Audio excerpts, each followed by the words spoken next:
Vin de Constance. Uit Vin de Constance deur Michel Roux Jr. Vin de Constance, 'n naam, 'n titel en 'n wynstyl wat behoue gebly en boor die tyd uitgestyg het, in weerwil van die grille en giere van die geskiedenis en die affæres en gedoentes van mense. So het die wynkenner Michael Fridjon homself uitgespreek. Dit het byval gevind by konings en keisers, die aristokrasie het voorkeur daarvoor getoon, en dit is deur generaals bekom. Hierdie soet, wellustige en uitmuntende wyn uit Constantia. Dit het in die 18de en 19de eeue teen die gewildheid van Tokaj-wyn in die Europese howe meegeding. Hierdie gesogte status was geen geringe prestasie vir 'n Hollandse nedersetting aan die punt van Afrika nie. Hulle het wynstokke geplant met die doel om wyn te voorsien aan die skepe van die Nederlandse Oos-Indiese Kompanjie wat die speseryhandel bedryf het. Die eerste wyn aan die Kaap, die Goeie Hoop, is in 1659 geproduseer. Maar die storie van die legendariese Constantia wyn het in 1685 met gouverneur Simon van der Stel begin. Hy het die klein kolonie nie as 'n verversingsstasie na Indië beskou nie, maar eerder as 'n poort na Europa. Hoewel die dienaars van die Nederlandse Oos-Indiese Kompanjie verbied was om private eiendom te besit, het Van der Stel met sy voorliefde vir wyn vir hom 'n stuk grond wat die grootte van die destydse Amsterdam was, aan te skaf. Hy het dit Constantia genoem. Die stuk grond is nie lukraak gekies nie, maar is versigtig in 'n vallei tussen twee groot seë, die Atlantiese en die Indiese Oseane, uitgesoek, waar daar koel, voggelaaide winde gewaai het, en met grond wat sy doel gedien het. In hierdie stukkie paradys het hy begin om die beste wyn te maak wat die Kaap kon produseer. Anders Sparman, die Sweedse plantkundige wat saam met kaptein Cook om die wêreld geseil het in 1772 Constantia verskeie kere besoek, en hy het sy verbasing uitgespreek oor die mate van aanvraag wat daar uit Europa bestaan het vir die pikante, heel delikate desertwyn met iets besonders in sy aroma. Amper al die gekroonde hoofde het dit geproe en toe bestel.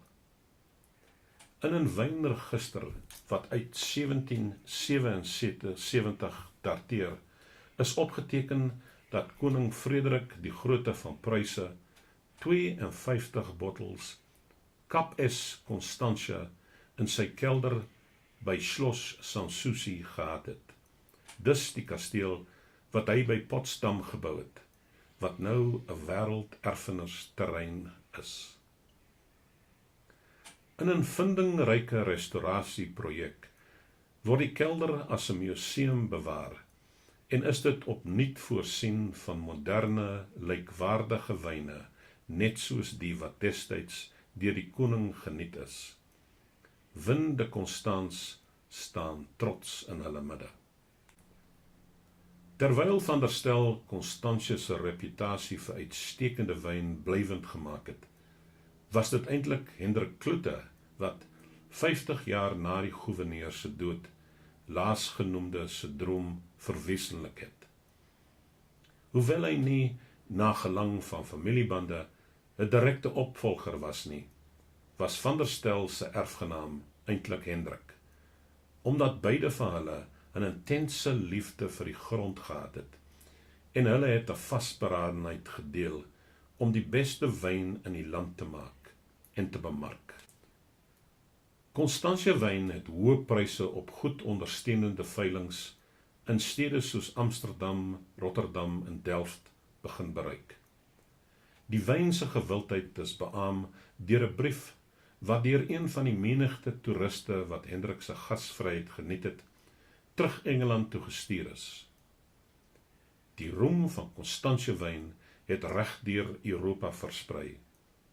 Dis merkwaardig om te hoor hoe 'n obskure plaasboer in Afrika praat oor die monarchs in Europa, wat sy geesdriftige klante is.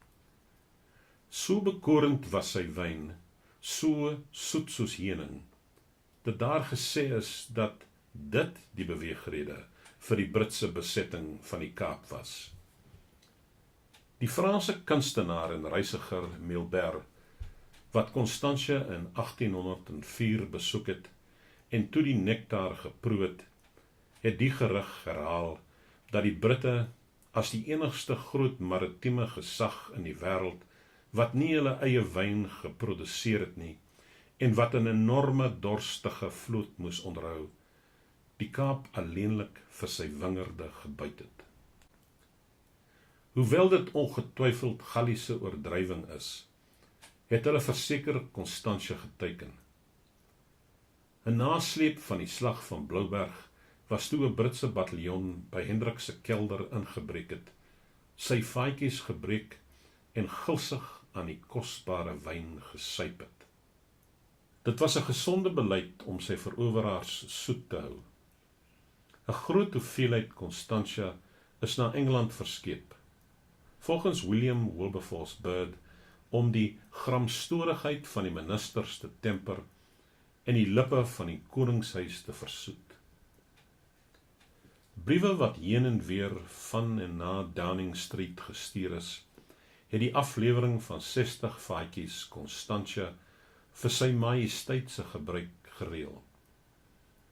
Afgesien van George die IV se koninklike deel, is 100 half-arms aan die eerste minister toegewys. Die koloniale sekretaris het 50 gekry en die vernuftige gouverneurs, admiraals, regters en betaalmeesters en so aan, het elke vaatjie of 2 bekom.